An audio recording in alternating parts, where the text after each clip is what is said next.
E39 source. This is Ruben, and I wanted to introduce to you my 2000 Avus Blue BMW E39 M5.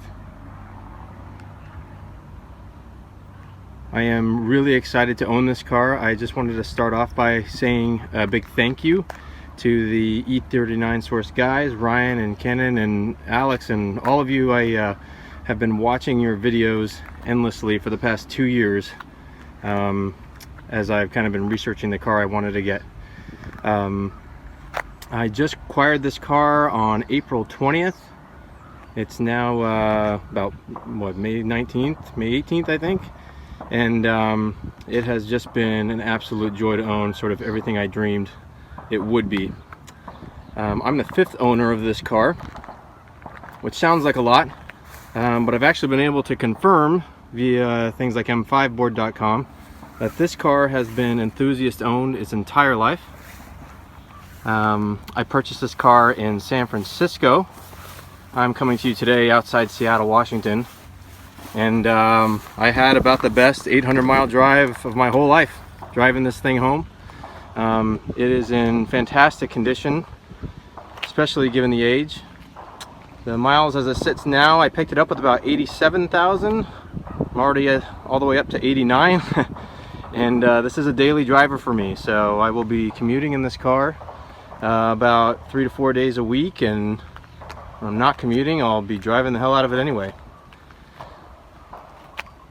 So again, this is an Avus Blue. It's got the luxury heritage interior, the wood trim. I'll show you that in a moment. I'm gonna confess to you guys that I sort of settled on that. I actually really prefer the look and the tone of the Le Mans Blue, but it was ready for me to buy, and I could not wait any longer.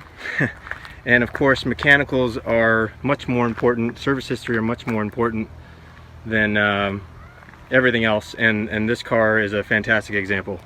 You know, since I've gotten it, not a whole lot done necessarily. I did upgrade to the US spec OEM Hella headlights.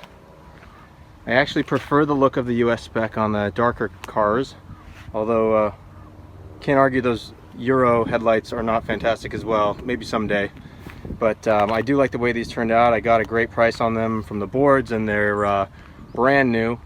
Thanks to the install video, you guys, for helping me with that. Not a lot else that I've done so far. After I got the car home, of course I made it that whole way, and then as I'm commuting one day, the check engine light comes on, and the previous owner had included a peak code reader and just told me that there was a cam position sensor that had gone out, and of course our lovely secondary air warning. So I swapped those cam sensors out, again thanks to videos on this channel.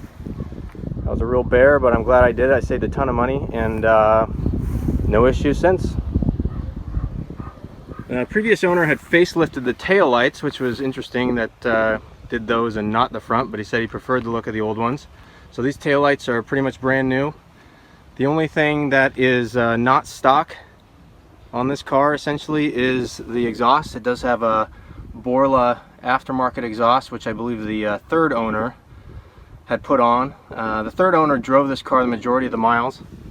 The owner I bought it from in San Francisco had it about 6 years, but only drove it 11,000 miles.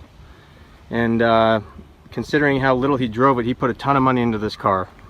So new cats, new clutch, did the headlights. He did have the wheels refinished.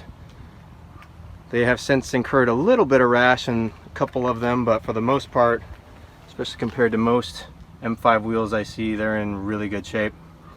New all-season Bridgestone Potenza tires, which not necessarily my cup of tea, but they run great. I do plan on upgrading to Michelin Super Sports at some point. Go ahead and show you the inside of the car.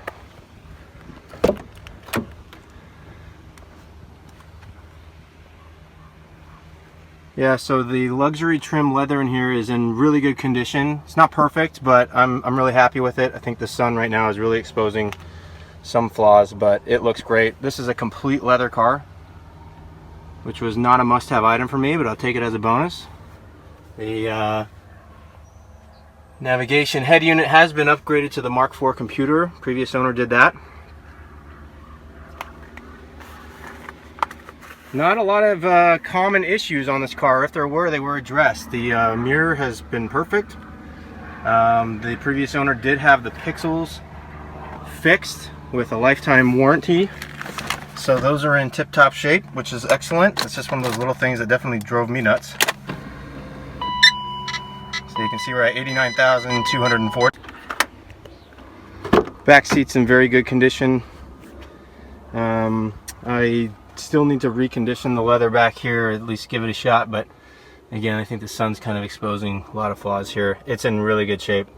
I am going to be putting my kids in here. I already have a few times, and it's been really fun, so long as they take their shoes off. Go around and give you this side of the car here. Again, wheels are in really good shape. This is probably the worst one. See, there's a little bit of rust there. It's not terrible. Someday I'll have them refinished. Someday I may go with the square wheel setup, who knows. Only a major paint flaws. You can see there's a little bit of, looks like it might have hit a curb or something right there at some point. Not too bad. This mirror has a scratch in it. It's pretty deep. I don't really care. There is a clear bra on the front. Not sure how long it's been on there, but it seems like a long time. It's done a good job. I might replace it at some point. I have not done a full paint correction on this car yet. I just have not had the time, but that's definitely on the agenda in the next month or two. But I mean, given that it hasn't been corrected yet, I'm really happy with the condition of it. I think it's fantastic.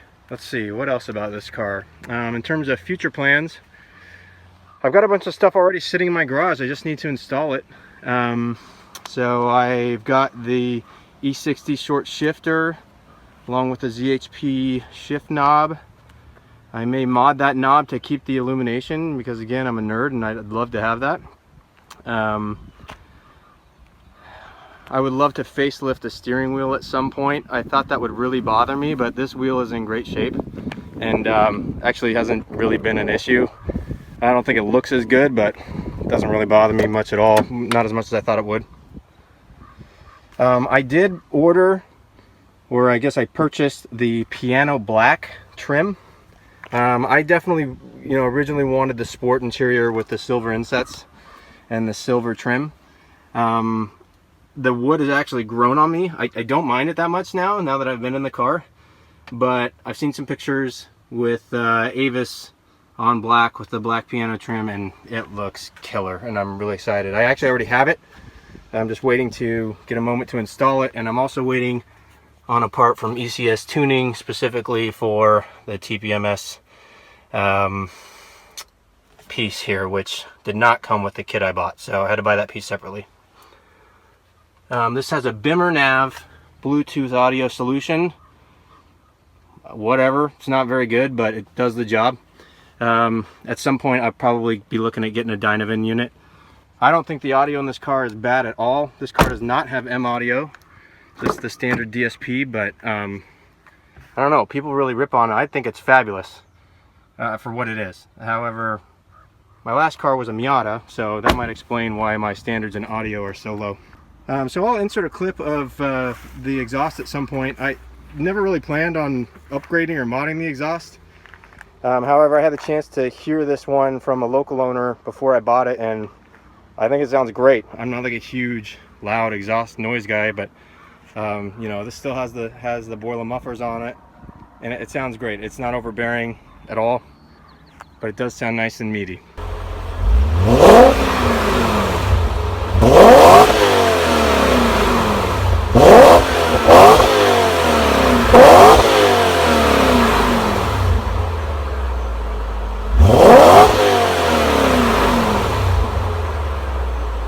Fired up here, and we'll give you a shot of the engine bay, which has not yet been really cleaned or detailed.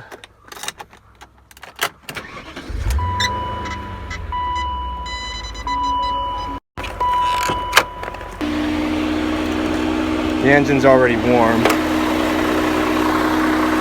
I have not had any Vanos issues or rattling at all that I've heard yet. I'm really happy about it, given this is a 2000 car.